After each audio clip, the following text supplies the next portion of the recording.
मेरो जीवनको पहिलो प्रेम शिक्षण पेसा नै हो। 2057 जेठमा खुल्ला प्रतिस्पर्धाबाट कान्तिपुर राष्ट्रिय दैनिकको समाचार कक्षमा प्रवेश गर्नु अघि 5 वर्षसम्म शिक्षण र ग्रामीण पत्रकारितामा सँगसँगै सक्रिय थिएँ। शिक्षणले नै लेखनप्रति रुचि जगाएर मलाई पत्रकारितातर्फ डोर्यायो। 3 दशक आम सञ्चार र पत्रकारितामा सक्रिय रहँदा पनि शिक्षणप्रतिको प्रेम कहिले मरेन। समय र अवसर मिल्दा विद्यालय कलेजमा पुगेर पढाउने क्रम निरन्तर रह्यो।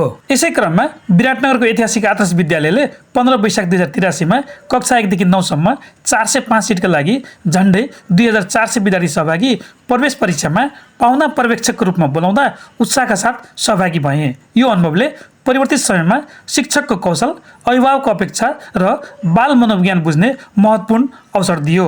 मेरो लागि यो कुनै पुनर्ताजगी तालिमभन्दा कम थिएन।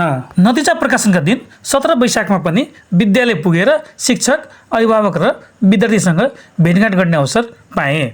उत्कृष्ट विषय शिक्षकसँगको संवादबाट शिक्षण शैली, प्रस्तुति, आचरण, व्यवहार र अनुशासनको व्यवहारिक पक्ष सिक्ने मौका मिल्यो। त्यसैले नवीन सिकाइ र बुझाइका लागि आदर्श विद्यालय सधैँ मेरो रोजाइको गन्तव्य रहँदै आएको छ। लामो समयदेखि सामाजिक अध्ययन, नेपाली र अङ्ग्रेजी विषयमा लेखन कला, आन्सर राइटिङ स्किल्स सिकाउँदै आएको मेरो अनुभवलाई आदर्श विद्यालयका मेहनती, अनुशासित र दूरदर्शी नेतृत्वसँगको भेटले थप ऊर्जा दिएको छ। यसले शिक्षण पेसाप्रतिको मेरो सम्मान र समर्पणलाई अझै गहिरो बनाएको छ। अबको बाँकी जीवन नानी बाबुलाई पढाउँदै, पुस्तक लेखन गर्दै र आम सञ्चार तथा पत्रकारिता क्षेत्रमा प्रशिक्षक, विश्लेषक र शोधकर्ताको रूपमा अघि बढ्नेछु।